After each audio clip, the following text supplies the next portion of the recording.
नमस्कार मित्रांनो, करंट अफेअरच्या सिरीजमध्ये तुम्हा एकदा सर्वांचं स्वागत आहे। आज मी तुमच्यासाठी महत्त्वाचे 15 प्रश्न घेऊन आलेलो आहे। या 15 प्रश्नांपैकी तुम्हाला किती मार्क्स मिळतात नक्की मला खाली कमेंट बॉक्समध्ये सांगा।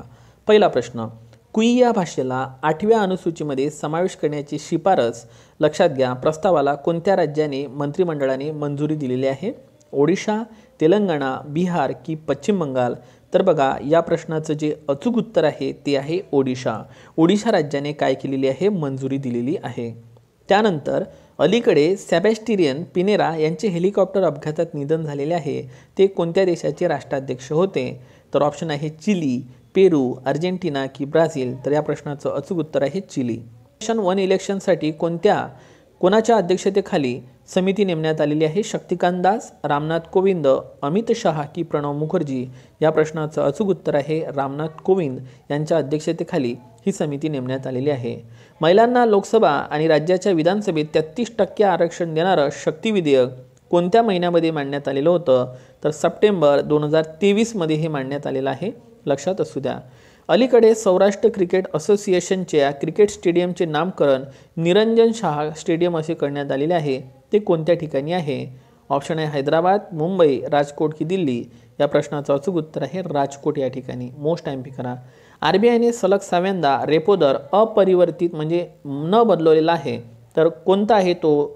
तर कोणता रेट आहे? तर तो आहे 6.5%। ओके, रेपो रेट म्हणजे काय होते? आरबीआय कडून व्यापारी बँका ज्या दराने कर्ज घेतात रेपो दर असं म्हटलं जाते, त्याला रेपो दर असं म्हटलं जाते। तर कधी कधी व्यापारी बँकांकडून आरबीआय कर्ज घेते तेव्हा त्याला रिव्हर्स रेपो रेट असं म्हटलं जाते, लक्षात असू द्या। महाराष्ट्र सरकारने मुख्यमंत्री वयोश्री योजनेअंतर्गत किती वर्षावरील पात्र नागरिकांना 3000 रुपयाची आर्थिक मदत देण्याची घोषित केलेली आहे? तर या प्रश्नाचं अचूक उत्तर आहे 65। राष्ट्रपती महात्मा गांधीजींना आदरांजली म्हणून द बापू टावर कोणत्या ठिकाणी उभारण्यात आलेला आहे? तर या प्रश्नाचं अचूक उत्तर आहे पटना, बिहार। त्यानंतर भारतीय निवडणूक आयोगाने 90%हून अधिक मतदान होण्याकरता कोणत्या राज्यांमध्ये मिशन 929 राबवलेले आहे? तर या प्रश्नाचं अचूक उत्तर आहे मोस्ट टाइम पी करा त्रिपुरा। परकीय व्यापार धोरण 2023 नुसार देशाची निर्यात 2030 पर्यंत किती वाढवण्याचं टार्गेट ठेवण्यात आलेलं आहे? तर या प्रश्नाचं अचूक उत्तर आहे 2 ट्रिलियन। नंतर पुढचा प्रश्न आहे, मे 2023 मध्ये बंगालच्या उपसागरात आलेले मोखा चक्रीवादळाला कोणत्या देशाने नामकरण दिलेले आहे? तर या प्रश्नाचं अचूक उत्तर आहे येमन। त्यानंतर पहा, आंतरराष्ट्रीय महिला वैज्ञानिक दिवस कधी साजरा केला जातो? तर या प्रश्नाचं अचूक उत्तर आहे 11 फेब्रुवारीला आंतरराष्ट्रीय महिला वैज्ञानिक दिवस साजरा केला जातो।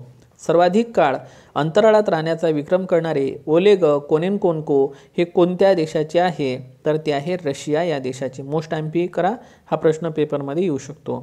भारताचे पहिले लोकसंख्या धोरण कोणत्या वर्षी राबवण्यात आलेले आहे? 1976। आणि दुसरे जर म्हटलं तर ते आहे 2000 मध्ये।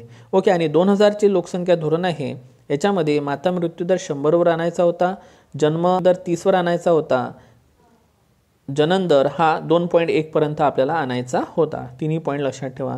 संत तुकाराम वनग्राम योजना कोणत्या वर्षीची आहे? 2002, 2006, 2000 की 2008?